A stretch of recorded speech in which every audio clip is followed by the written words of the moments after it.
Hey YouTube, you have made your way back to Mind Your Mind with Just Justified. You saw the thumbnail, so let's jump right in.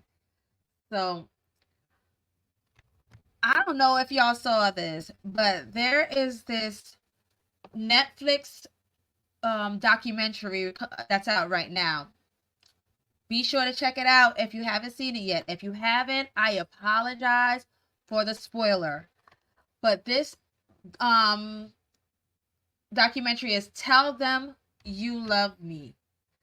If you haven't seen it, I'm sorry, but we need to talk. There's a lot to talk about with this documentary. All right, let's jump right in. So this is Anne Stubblefield. She is a former Rutgers University professor who started a controversial sexual relationship with a nonverbal man with cerebral palsy. And this is him right here. That's Derek Johnson. Now, Derek Johnson experienced multiple seizures as an infant, and then he was diagnosed with cerebral palsy and hydrocephalus. Now, medical records from infancy described him having severe mental retardation, which, of course, are not terms that are they're terms that are no longer used in the medical field. But I stated it only because it was to note and that we can have an idea of his mental capacity.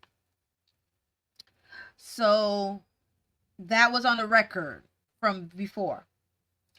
Now, Derek's brother John, this is John right here, that's John. He found out about Anne Stubblefield in the university he attended. He attended her class. Then he saw a video about something called facilitated communication.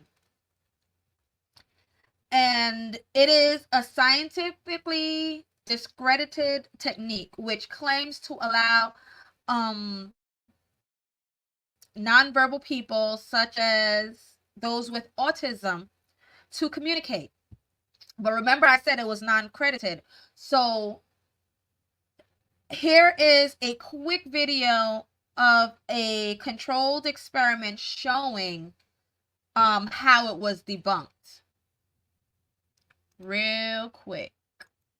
Program at the O.D. Heck Center in upstate New York. In an effort to prove the technique was valid, he helped organize the most exhaustive test yet, one of 16 controlled studies involving 115 subjects. Facilitator and student were shown pictures, sometimes the same pictures, sometimes different. We just had a table which was split down the middle, and the facilitator could see down one side, and the student could see down their side, and they couldn't see each other's sides. If you give them different pictures, and the student types out the picture that only the facilitator can see, then you know that the facilitator is influencing the typing. And what was the outcome? The net outcome? The outcome was quite dramatic. We had 0 correct responses for the students. Zero. So that we knew that there was a great deal of facilitator influence happening. So, as you saw, in the experiment, they had sometimes the same images, sometimes different images, and the facilitator and the one they were facilitating were seeing these images. When the results were that the facilitators were the only one that had it right, and all of the ones that they facilitated they didn't get it right. So that showed that it was heavily influenced by the facilitator. So that definitely debunked this method of working. So let's just keep that as a little note as we proceed with the rest of this story. So this right here, sorry, not that one. That's John. But this right here is Daisy. That's John and Derek's mom. They both thought, Daisy and John, that Derek can try this method, having a having facilitate being having a facilitated communicator. So Ann Stubblefield offered to be the facilitator, and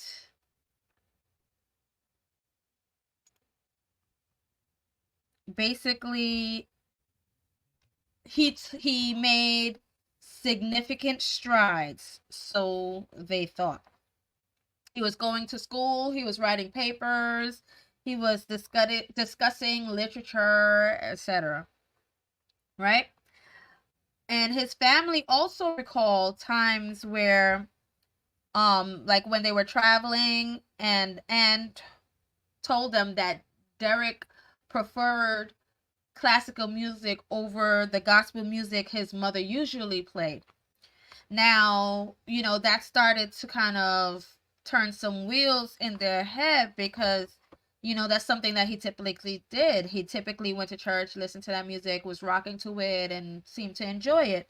So now he's having, certain preferences, as well as, she also stated he preferred wine rather than beer. Those were like particular preferences there. So, that was a little, things started turning a little bit.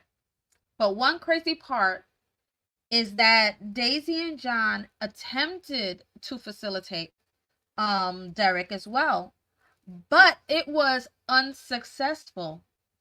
It was only successful when Daisy facilitated. That's a little suspicious. It's suspicious. But anyway, that's not even the worst of it. Things took a crazy turn when she came to Daisy and John and informed them that she and Derek, who she called D-Man, were in love with each other. So this man that she's facilitating for, she claims they're in love. He also stated that they had relations. They had relations, and that even more, that he seduced her. That's what she said. And just to add some sprinkles on it all, she was married with children. Yeah. So, Ann Stubblefield was charged in 2013, and the courts deemed it SA. She was sentenced to 2 12-year terms to be served concurrently. However, she was released 2 years when the initial conviction was overturned, and pled down to a lesser sentence. Yeah, so she only served 2 years. And Derek's brother, John, recalls finding wound or rug burns on his back. Like, it's just so twisted. Like, and only 2 years. 2 years, that's all she got. She's free. And what wasn't even in the documentary was Ann's ex-husband's statement. So I found like a little clip about his statement. So Anna claimed that the marriage wasn't great, but it wasn't in a state of wanting imminently to end it, while her ex-husband Roger remained unknown about his dysfunctional marriage until the prosecutors came and banged down the door. His full statement read, "I am shocked that Anna and her handlers would spin this incident as a disabilities rights case in a weak attempt to deflect Anna's willful participation when she should have known better." He revealed that his daughter had turned against him and had been abandoned and betrayed and treated as just another chunk of collateral damage, and also wrote that the impact extended to their son, who had dropped out of school. He continued, "I do believe that Anna is a pathological liar and narcissistic. I believe it possible that given any opportunity, she would definitely repeat the effort to pose herself as Anne Sullivan to Helen Keller, or perhaps a martyr like Anne Frank. She will stop at nothing to fool the court and seek vindication, regardless of the emotional and financial expense to her family or the primary victim's family." That's crazy. So that was the ex-husband's statement. Well, some of it. That's concerning.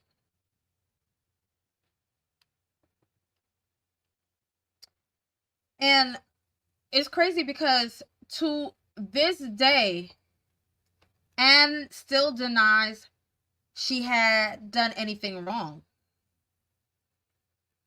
She only served 2 years for this too, and is now free. So imagine how that aids to her thinking that she didn't do anything wrong. Like, that's utterly crazy. And I don't even understand what's up with our judicial system that thinking that it, you know, she only received 2 years for this. Like, I don't understand what world it would be deemed as consent with this man.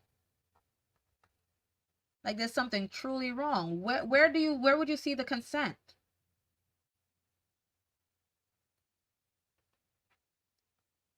And then, you know, it also left hope in the parents at that moment, thinking that he was able to communicate in a capacity where he really wasn't, and, you know, then turn around for all of that to happen.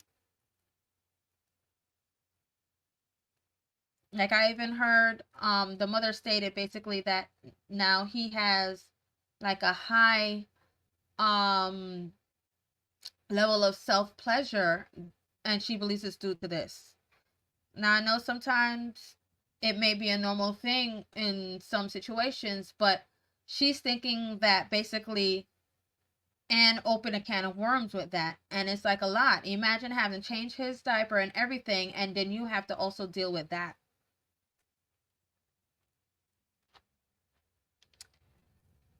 I just hope that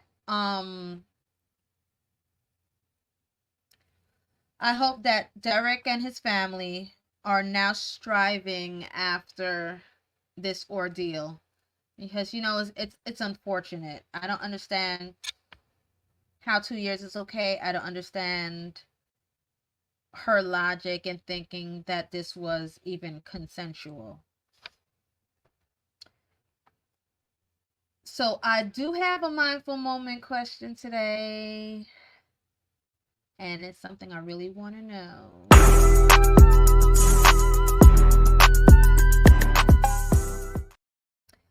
Now, the mindful moment question is, do you think 2 years was sufficient enough a jail time for Anne Stubblefield?